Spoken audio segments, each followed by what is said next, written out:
অকণমান কৰিছোঁ। প্ৰথমটো আছে আমাৰ যিখিনি খিলঞ্জীয়া মানুহ গভৰ্ণমেণ্ট ফাৰ্ষ্ট লেণ্ড আৰু চিলি চৰকাৰ লেণ্ডত ইমান দিনে ধৰক বসবাস কৰি আহিছিলে, সেই মানুহখিনিক ন্যায় নিৰাপত্তা প্ৰদান কৰা হ'ব। 1 নম্বৰ চাৰ্ভিচটো হৈছে সেইটো।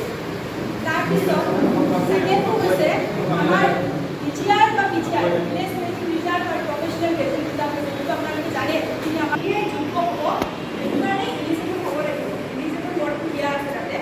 ইলিজিনিয়াছ লেণ্ডলেছ যোনখিনি আমাৰ মানুহ, সেইখিনি দিব বুলি আমাক শিক্ষা কৰোৱা হৈছে।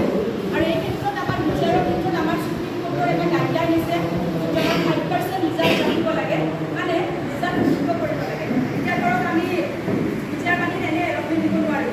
সুপ্ৰিম কোৰ্টৰ এটা গাইডলাইন দিছে, ৰিজাৰ্ভ মানি যদি আমি এলটমেণ্ট দিব লাগে, তেতিয়াহ'লে আমি প্ৰথমতে ডি ৰিজাৰ্ভ কৰিব লাগিব। মানে গাঁৱৰ টোটেল মাটিৰ 5%টো আমি আকৌ বেলেগত ৰিজাৰ্ভ কৰিব লাগিব।